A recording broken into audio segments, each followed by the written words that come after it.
Welcome to the Love Your Life and Yourself podcast, the weekly show where science meets soul and mom chaos meets mind mastery.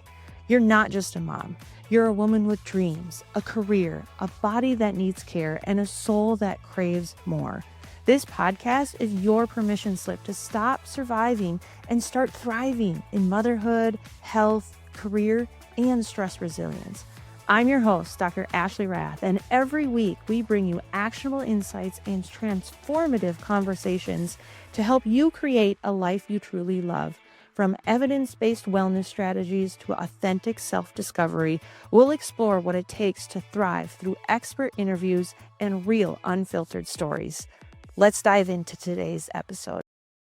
Hey everyone, welcome back. You guys are in for a treat today. We have Cassie Hayes with us. She is a fourth generation entrepreneur, founder of Premier Ops Spot, systems queen, and mama of four. So what is her mission? It's helping women build simple, sustainable systems that don't just support your business, they support your life. And today we're talking about what it really looks to create systems that help you show up for the things you love without losing yourself in the process. So welcome, Cassie. Thank you. I'm so excited. Thanks for having me. Absolutely. My pleasure. So we start all the podcasts off with this question. Mm-hmm. What does loving your life and yourself mean to you right now in this season of your life? So this season is busier than any other season we have encountered so far. And so I think for me, it's kind of finding those glimmers. There's a Bible verse that says, like, Mary pondered these things in her heart. And I just love that because it's kind of this idea of number one, finding those like unexpected moments in your day that bring you joy. I oddly, maybe this isn't so odd, but my kids, now that they're varying ages and older, just whenever we're all in the same room together, I'm like so happy. Like we don't even have to be talking to each other, but we're all going in so many different directions. So like little moments like that. The other day, my husband and I were in the kitchen and I don't know, I like whispered something to him and he whispered something back to me. And it was kind of like a grown up joke. And I like belly laughed for about 30 seconds. So like just those little glimmers that just help you realize and appreciate, what you have. Are the things that are helping me to love my life, even when it's hard and even when it's busy and even when it feels chaotic and out of order. So I love that. And I think it sounds like too simple, but it's extremely powerful.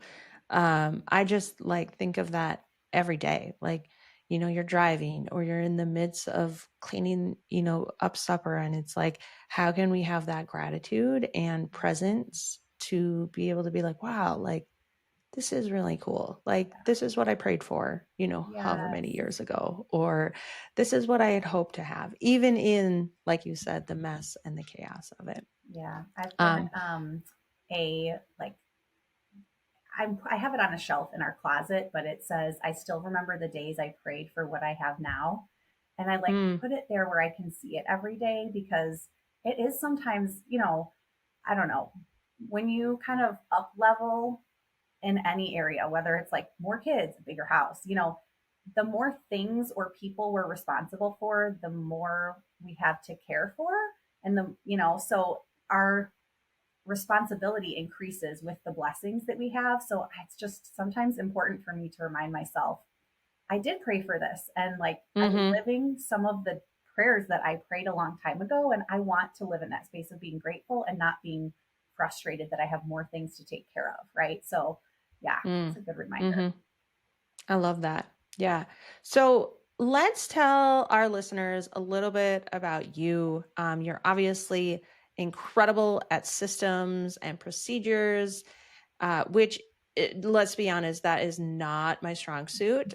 So maybe after this conversation, I'll book a one-on-one call with you, Casey. But talk to us about what is it what's your superpower? I mean, the systems aspect, but tell us a little bit about your story and how you got there.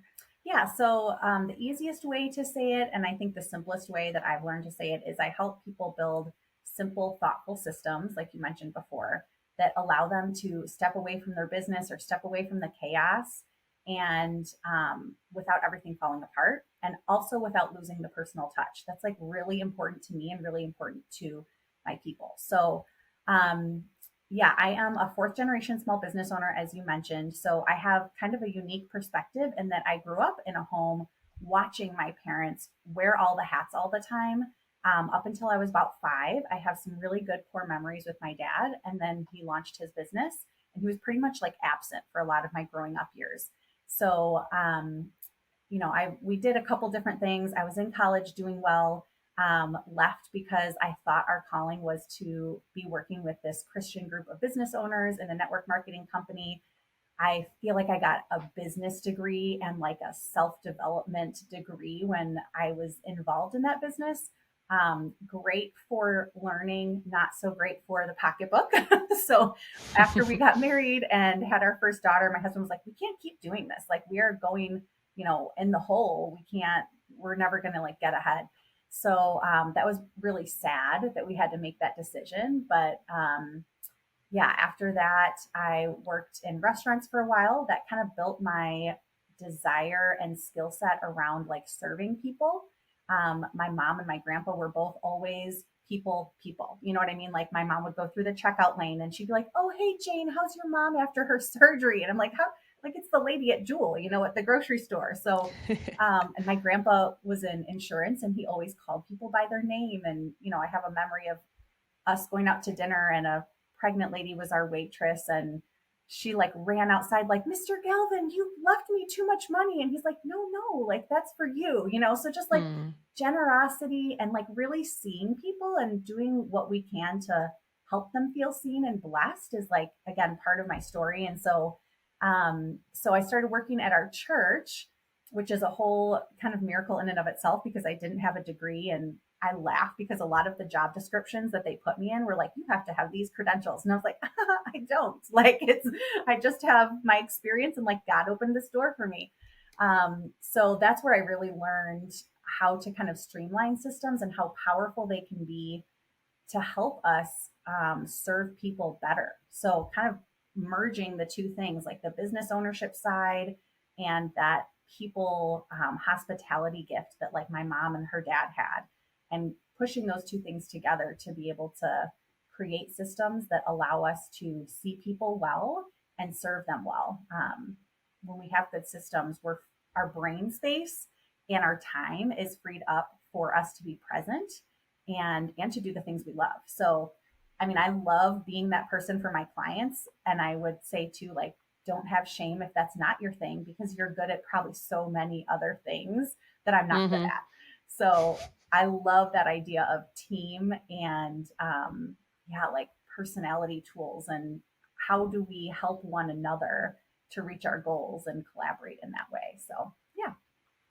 Yeah, just for context, when you say you work for a church, we were talking before this, and it's not like a couple hundred people. Like this was a mega church that you got hired onto, which you think about some of these larger churches, you're talking thousands and thousands and thousands of people you're serving.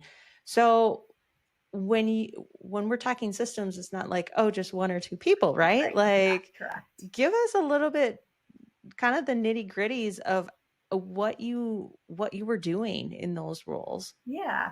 So when I first started, the church had 3 different services, and we were probably around like 7,000 people attending every weekend. So yes, it was quite a few.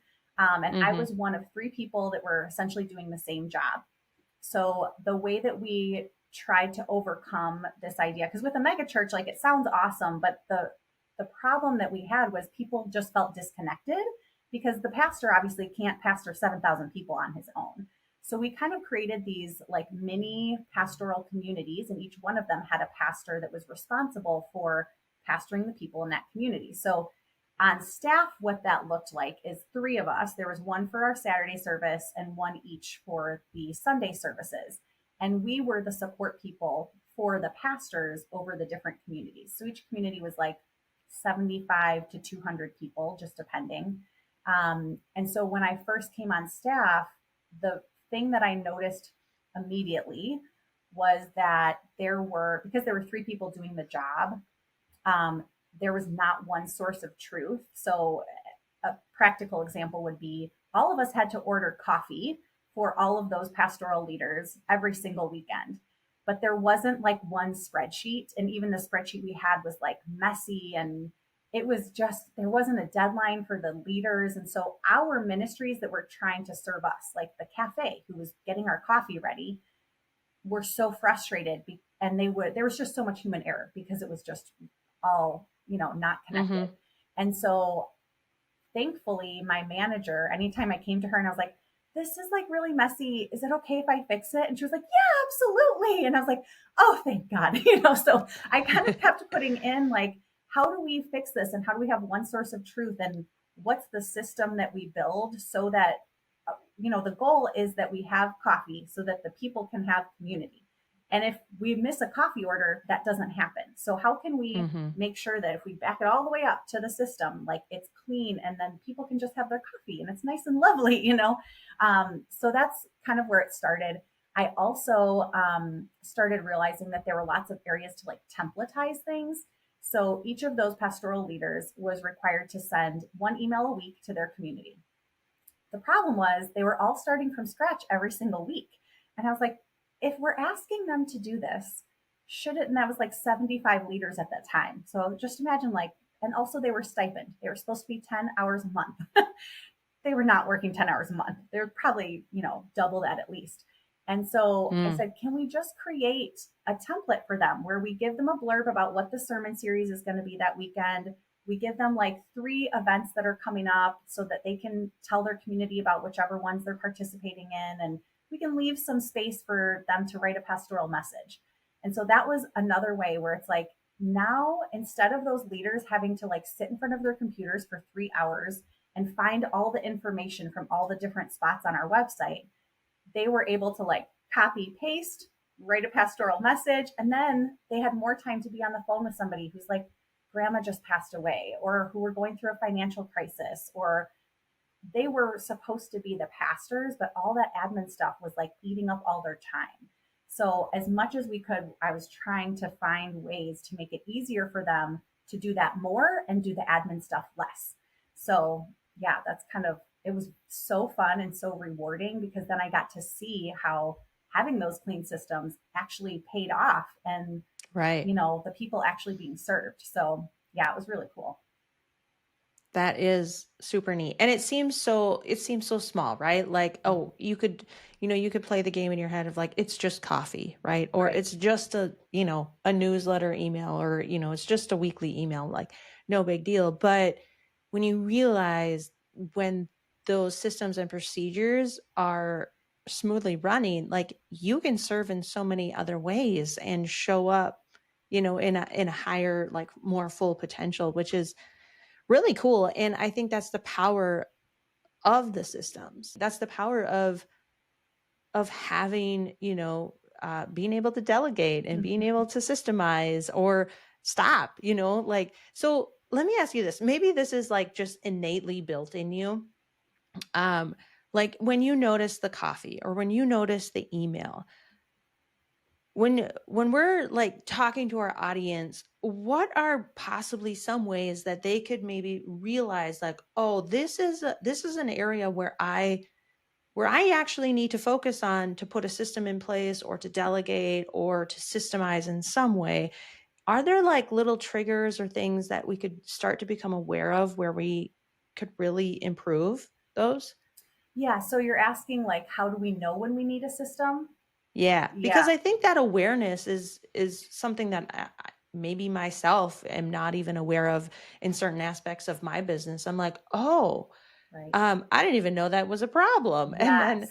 so I think like, how do we start to become aware of where our systems are failing or not producing and really kind of time sucking or not necessarily always time, but maybe from profitability or maybe from a true service of like, gosh, I can better serve my patients or my clients or my team by doing this. Yeah. That's a really good question. So, um, the first thing I'm going to say is it might be slightly different for everybody based on like who Sure. you are, right? But what I Mm-hmm. think the most important thing is kind of what my counselor always tells me when she talks about like indicators that we're depressed or indicators that we're anxious. And Mm-hmm. those things are like, are you not sleeping? Are you having a hard time shutting your brain off? When you try to get quiet time, which I kind of like laugh internally every time I say that, because as moms, and especially if you're like working, quiet time, like, haha, that's so funny. But like, does your brain, is it calm and peaceful, or is it like trying to solve 10 million problems at once? Mm. The other thing that she always says that I think applies to this also is the things that bring you joy, are they not bringing you joy anymore? Like, are you finding Mm. like, Mm-hmm. I used to love doing this thing, but now I hate it. Like, that's what a lot of my clients come to me when they're in a space where they're like, I love baking cakes for weddings. I hate dealing with all the invoices and all of the like other things. Or I love designing websites, but like, I just don't, I hate doing this part of it. And then they are almost at the point where honestly, they're like, I just have to throw in the towel. Like, I have to quit. I have to like go work for somebody else or find a different way to express myself because the parts that I have to do and I can't see a way to get away from, are draining me so much and making me like lose my love for this thing that I've loved for a long time. Um, yeah, I mean, my daughter like has danced since she was 2, and she had a coach that just was not a good coach for her first couple of years of high school. And it was like that. She's Mm-hmm. like, Mom, I want to quit. And I'm like, what? Like, she's loved it forever. So that's an extreme example, but if you can be self-aware enough to notice when you're feeling frustrated, um, then I think that helps. And I'll give like a quick example because I feel like this is practical and hopefully will help like moms. Um, I'm an Enneagram 1 and I love filling out forms because I feel like I know all the answers. Like, I know the right answers. I know what my name is. I know my address. Like, I don't have to overthink it. You know what I mean? But a couple weeks ago, we were in like the prepping for Maysember stage. And I was like registering all the kids for summer camps and getting them registered for school next year and making all the doctor's appointments for physicals and making sure they all had like their health requirements for the school. And I about lost it. I was like, babe, I Mm. cannot keep, I was talking to my husband. I'm like, I cannot keep doing this. Like, I'm done. Like, I cannot look at another form. I just can't. And so again, that's an indicator of like something that normally doesn't stress me out got me to the point where I was like, I want to go lay on a beach and like ignore everyone. So I think that's a good thing to pay attention to, is just like your heart posture towards whatever that thing is. So yeah, I hope that's helpful. It is. It is so helpful and it is so needed. I always say the same thing. Like, how does it feel? Like, are you actually listening to yourself? And I think we live in a world that glorifies this hustle and, hyper productivity and just like go, go, go, go, go, do, do, do, do, do. And even like yourself, like you enjoy doing, filling the forms out and, Mm-hmm. making this beautiful, calendar for the summer. But then there comes to a point where like burnout happens.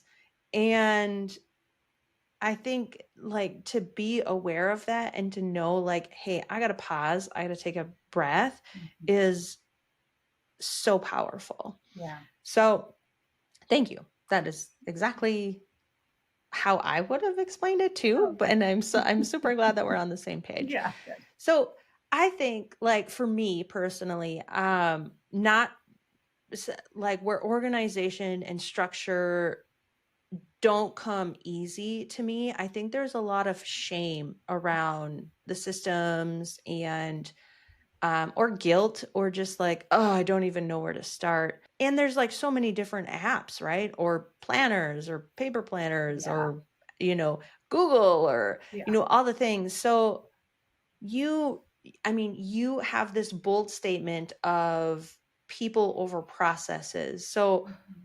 what do you think? What's your take on like what is a good system? Yeah, so I love this because I do have a lot of clients that come to me and they're like kind of like hiding behind their hands, oh, please don't like, and I'm like, no, no, it's okay. So the first thing I always say is the system won't work if you don't work the system. So the Mm. system that's a Mhm. good system is the one that you'll use, right? If you don't use it, it doesn't matter.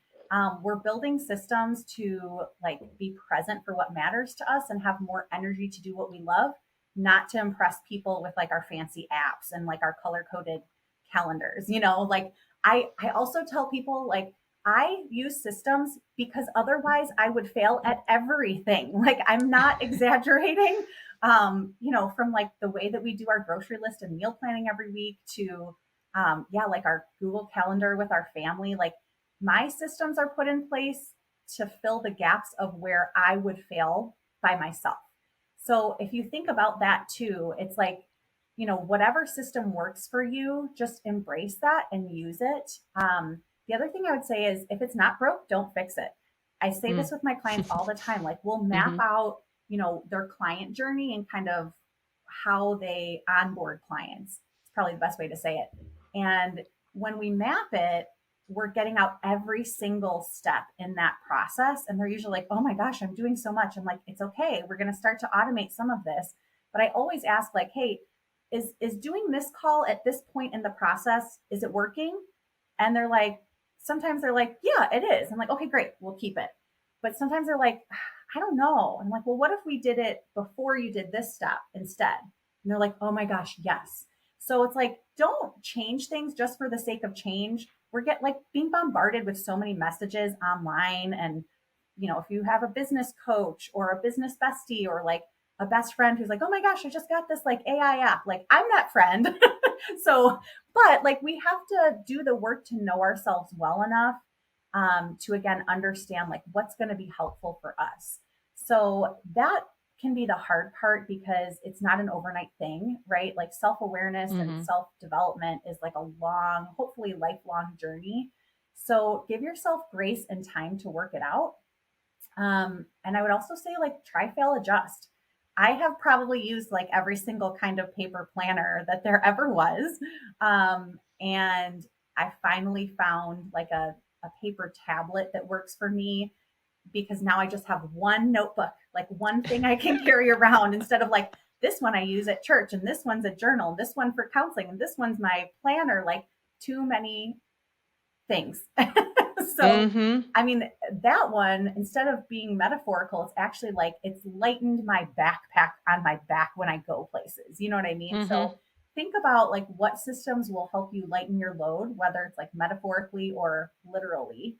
Um, and then, I can attest to that too. I used to buy a planner like every December for the new year.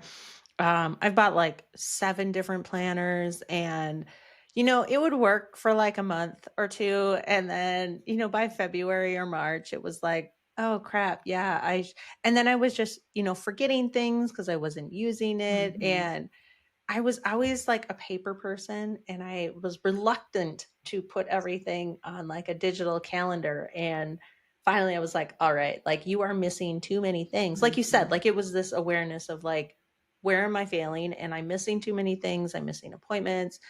So I just caved to Google Calendars and mhm. it's literally the best thing ever. Yeah, And now I can share it with my husband and be like, "Hey, you have to be here now, yes, right now, like yes, or in a couple days." So totally. I was the same way. Like something was working and then it stopped working Mhm. and that's okay. So you just adapt Yes, and yeah, yeah. yeah, So I also think there are seasons of life where you're going to be more organized and you're going to have more systems. But there's certain parts of life where you get shaken, like yourself. You decided to leave your, I would say, like more corporate, maybe not corporate. I guess that's a lot of people to take care of, but yeah, your job at the church. And people lose parents or have a baby or stop working at a certain job. What do you say to those who maybe need like to reevaluate? Like where would you start, where would you not start? Like what do you say to someone who's maybe gone through something bigger that like is just like, oh my gosh, uh, what worked is not working anymore. yeah. That's really hard. And we were talking before we started recording that like 2024 was kind of that type of year for me. My nervous Mm-hmm. system was shot from like a whole lifetime of over functioning, and Financially, we were in a hard spot. My husband was like switching careers. Like there were just, and then again, our kids, our older ones are 17, 14, and 12, and then our youngest is 8. So 4 kids at 3 schools, and our kids being in lots of activities, it was like I felt so out of control of my own calendar. Whereas even a couple years prior, when I launched my business, I was like, this is the best thing ever. Like I had coffees with my friends every Friday, and my schedule was like very well ordered. And so I would say the first thing is to like pay attention to what you need as a human and trust your gut. If you just had a baby, I I don't really think this is true, but like we have 4 kids, and I love that like beginning season of newborn. I'm not saying I had 4 kids because I wanted more of that, but I am saying that it's lovely. Like I know it's hard, and thankfully, like I didn't have to any postpartum depression at all, so it was probably different for me than women that might experience that. But I loved that season because no one was asking anything of me except take care of yourself and take care of your baby. Like that was my Mm, only job. And I loved it. So, like, lean into the season you're in. And like I said before, try to find like the glimmers.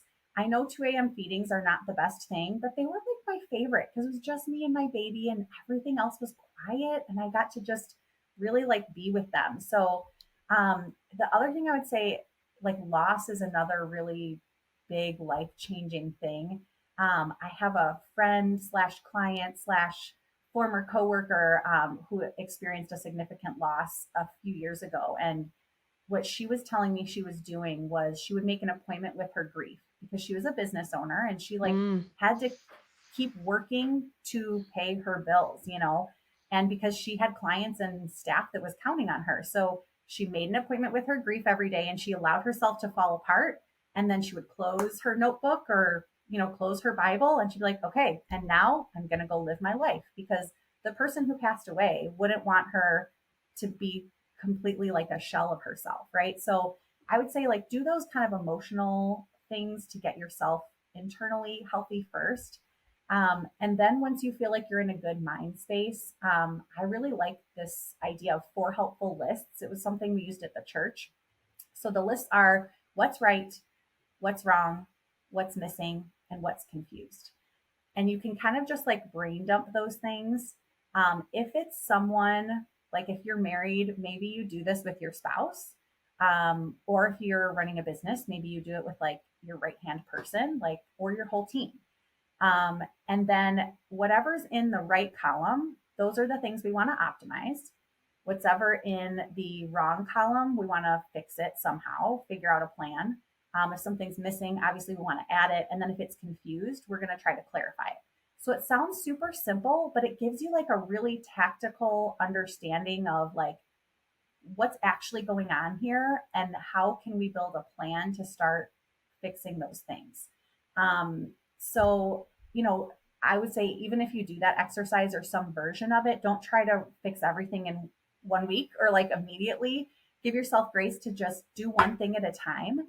I have a coach who a month or two ago was doing this like 1% better challenge. She was like, every day I'm going to do one thing or whatever, just to be 1% better. And so think about that.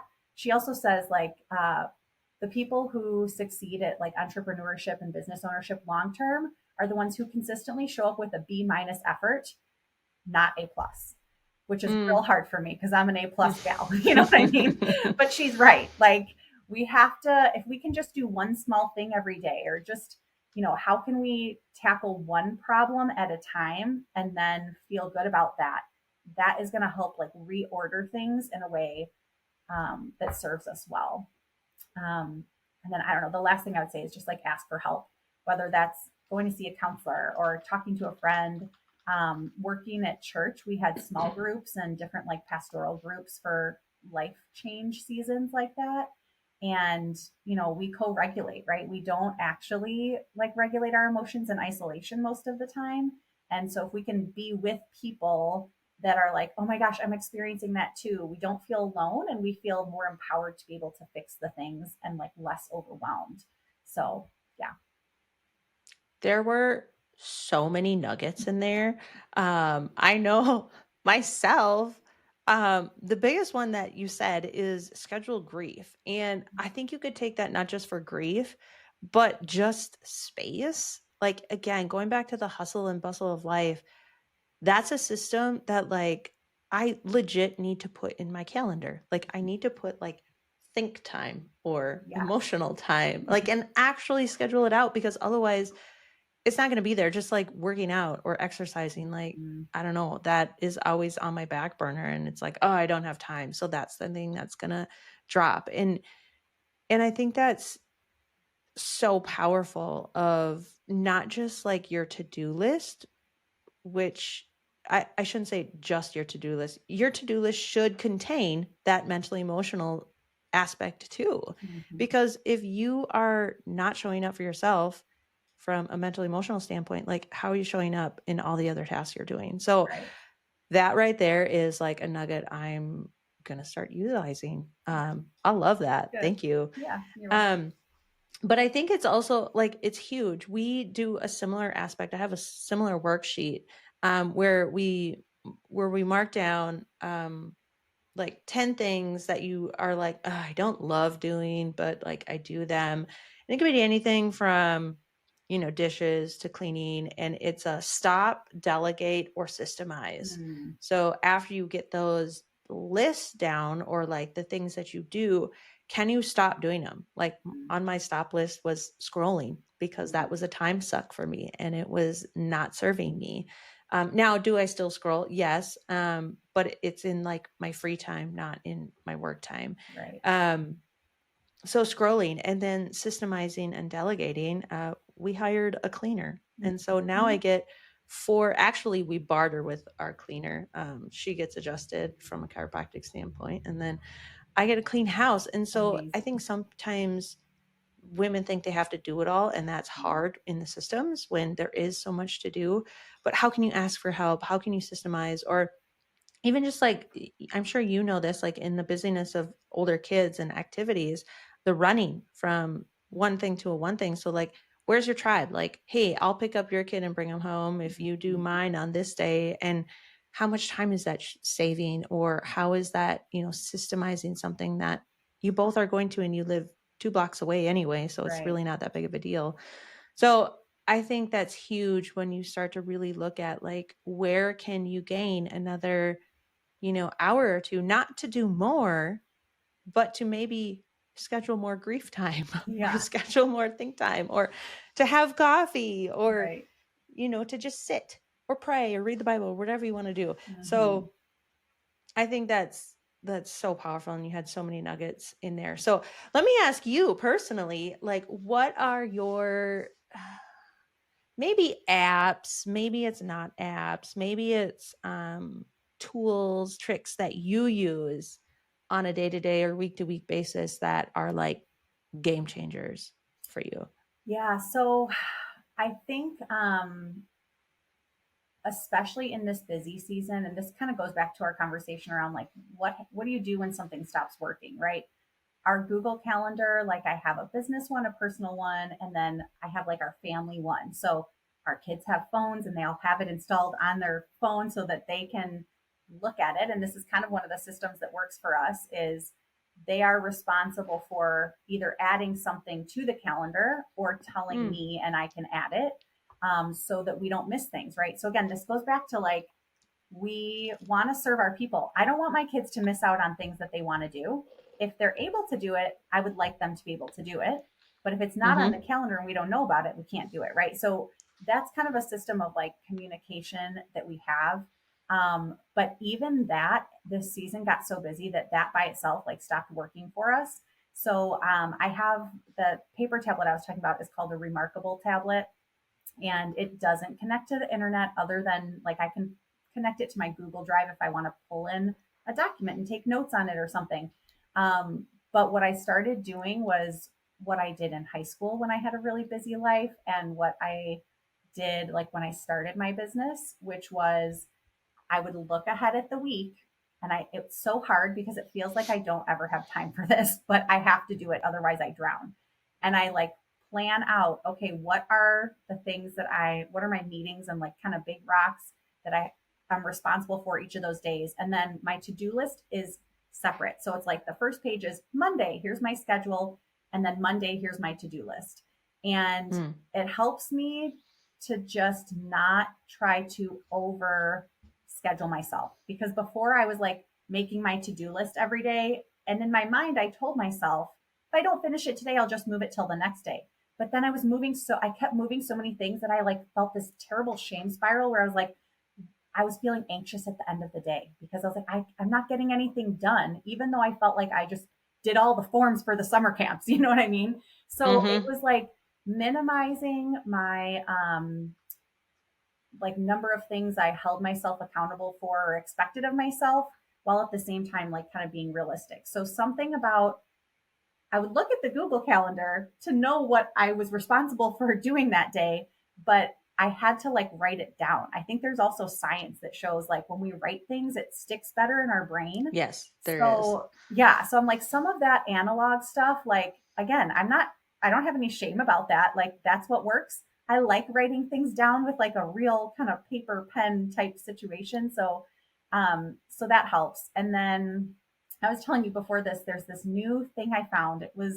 I say don't like click on all the things and don't look at all the ads, because you'll get overwhelmed. But this one was like magical. It's called Forage, and it's like an email, I don't know, cleanup tool. It like comes into your Gmail and it sorts all of your emails and files them into folders for you. And then it sends you like a recap, and you can get it once a day or twice a day. And it's like, here's how many newsletters you got today. Here's like notification emails. So it's just so great because before we were getting bombarded, as you can imagine, like 4 kids at 3 schools, so many emails, so many. And so I was like, I'm missing the things that are important because my inbox is so full that I just don't have time to look at all of the emails and sort them. So this has really helped me to just look at it in a much cleaner way and not have to sort everything on my own and really see the things that are important. So that's the like most recent one that I'm like obsessed with. Cool. Yeah. Does it have the capabilities, like if you, let's say you have, 10,000 emails or 20,000 emails, Mhm. does it have the capabilities to do it in the It like does now. past? I haven't completed it, but it's called like inbox cleanup or something. And so, Yeah. yeah, it like will file everything away for you. It's quite lovely. Yeah. Wow. That's impressive. Cool. I love it. Where can people find you? You obviously do some consulting or coaching. I guess I'm not exactly sure what you call it, but one of the two when it comes to systems. Where can we find more about you, or maybe there's some freebies? Where can people work with you, etc.? Yeah. So I do like business consulting is what I'd call it, primarily around systems. And then I'm a Honeybook Pro too. So that's another tool like Mm, business specific that, I mean, it has just made my life so much easier and caused so much less like anxiety because it will just automatically like send people a link to book a call with me. And then once they pay, it sends them my onboarding form. And so I'm not over here like, oh, I'm holding up the process for them to hire me, right? Like the system yeah. does it. So I do have a Honeybook Facebook group, but I would say just like finding my personal profile on Facebook is probably the best way. Just look up Cassie Hayes. I think it's just like facebook.com/Cassie Hayes or Cassie.Hayes or something. We'll Um, have it in the show notes too. okay, yeah, perfect. I'll send you the link. But that's probably the best way. Just shoot me like a quick message and tell me like what's your pain point that you're trying to solve, and that way I can kind of guide you to the right, resource that I have or make the best recommendation. So, see, because I have systems to help me with things, I have time to actually talk to you on Facebook Messenger. I love it. I love it, which so many more people need, right? Mhm. I love it. Okay. So I end all the podcasts with guests of this is, what is one piece of advice you'd give to our listeners of how to love themselves and their life more fully?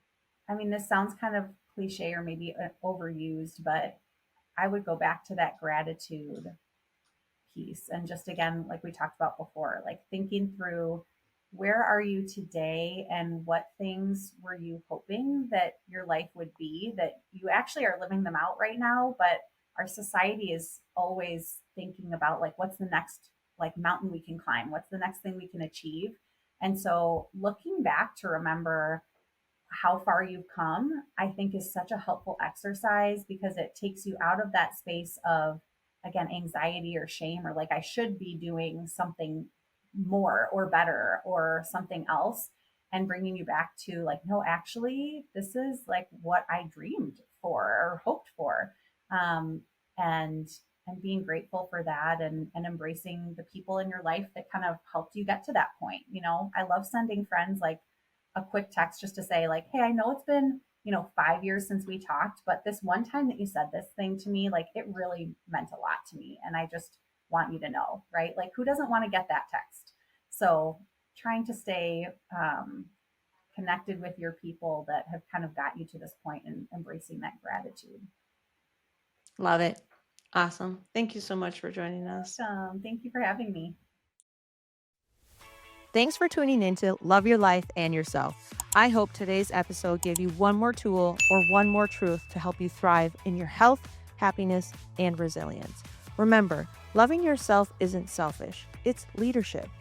And it's the foundation for building a life that actually feels like yours. If this spoke to you, hit that follow button, leave a review, and send it to a friend who needs to hear it. And if you want to dive even deeper, grab a copy of my #1 best-selling book, Love Your Life and Yourself. It's the heart behind this podcast, and it's helped thousands of women step into a life they actually love. You can find it at drashleyrath.com or through the link in the show notes. Until next time, take care of you and keep choosing to love your life and yourself.